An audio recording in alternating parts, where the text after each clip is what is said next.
In this video, we're going to break down the ice storm potential across portions of the Carolinas and into the Mid-Atlantic. What's up, everybody? Thank you so much for tuning into today's forecast discussion.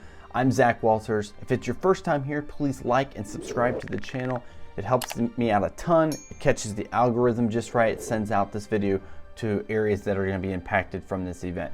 In today's video, we're going to specifically talk about the ice storm potential. I know there's a big winter storm pattern coming up. It's dipping across much of the United States, starting up from the Dakotas, the Midwest, all the way through the South, Mid-Atlantic, into the Northeast. But we're going to talk about something that's not really talked about much when it comes to winter storms. Everybody's focusing on the how much snow am I going to get? Is it going to be a blizzard? They're talking 12 inches of snow here. I get it. I know that's what everybody wants to know, but a big, often missed thing is the ice storm potential. And that's even more dangerous than 6 inches of snow. So before we get started, the important thing is to explain what freezing rain is. A lot of people confuse sleet to freezing rain. Okay, so on your screen you see a little diagram here, pretty cool little picture provided by the National Weather Service. You see the clouds, of course, up top. As the snow falls, it freezes, of course, at higher elevations because it's colder. Well, then it hits a pocket of warm air. If the warm air goes all the way to the surface, so anything above 32 degrees, it stays as rain, right?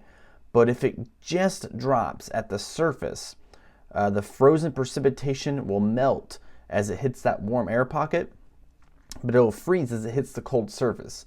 So freezing rain can fall even if it's above 32 at the surface, but if the actual ground is colder than 32, it freezes on contact. That's when you get freezing rain. Exactly what we're having here in the Carolinas in the next couple of days. And then obviously it gets confused with sleet a lot too. So sleet actually is when warmer air is thinner up above the ground and below 32 as it hits the surface, but it doesn't have enough time to form into snowflakes because it goes through that area of warm air, as snow is just straight from the clouds to the ground. Okay, so let's talk about potential ice accumulation on the surface. The first forecast model we're going to show you is the one that I tend to follow a lot, but I think it's a little exaggerated in this run, so that's why we're going to start with this one first. This is the European model, courtesy of the European Center for Weather Forecasting. You can see how the heaviest areas there in the dark pinks, that's what the European forecast model is showing to be the heaviest impacted region for ice. These totals are pushing an inch. I don't think it's going to be that much. However, this is the same region that's shown ice potential numerous days in a row, and consistency is really what we want in forecast models when it comes to winter storm events. So when we look at consistency, it's showing the same region across North Georgia, the Carolinas, into Virginia, and now extending all the way up maybe even into Pennsylvania. I agree with that forecast. I think that's exactly what's going to play out. I think you're going to get a nice corridor right along I-95 that's going to be just strictly ice, anywhere from eastern Tennessee south into South Carolina, North Carolina, and into Virginia.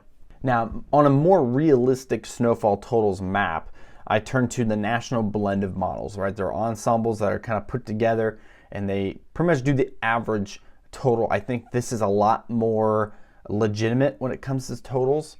So now you're pushing 1/10 of an inch all the way through the Carolinas, maybe probably isolated 2/10 to 1/4 of an inch of snow or of ice up and down the Carolina region, all the way into Virginia, and then you get little pockets all the way up into Maine. I think that's a far more accurate statement.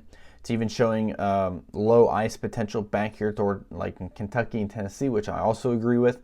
I think this is pretty legitimate, but you're noticing a trend though. It's same path, same location, northern Georgia to include back toward the Atlanta metro, all the way up through South Carolina, North Carolina, into Virginia. It's been like that numerous days. Even though the totals are different, the path remains the same, and that's extremely important when you're attempting to forecast ice storms. Now the big question is how will this disrupt daily life? Well, it's probably pretty likely going to, okay? As of right now, this is the experimental winter storm severity index, right? This is an experimental system. This is what the National Weather Service puts out to think, okay, this is the area that's going to see the most, right? For right now, they have major impacts all across portions of South Carolina, North Carolina, back into North Georgia for that heavy snow. Not so much for the ice yet. I fully expect that to change. You see the orange going all the way up into the Northeast. That's for that heavy snow. We're not covering that in this video. However, I think that will shift southeast and you'll get some major impacts down here across the Carolinas. What does a 1/10 of an inch of ice to a 1/4 of an inch of ice do? It will severely cause traffic delays. You won't be able to drive. The roads will be covered in ice. It'll be even difficult to walk down your own sidewalk unless you salt it and take care of it properly. I know there are highway departments out there that are putting down brine. Brine is like a liquid that prevents icing, but it's not going to be enough, right? There's so much ice that could come down in a short period of time that no trucks, no equipment will be able to keep up with it. So it's going to be very difficult to drive through the Carolinas up into West Virginia, even back towards Atlanta. As for power outages, the potential for power outages absolutely exists.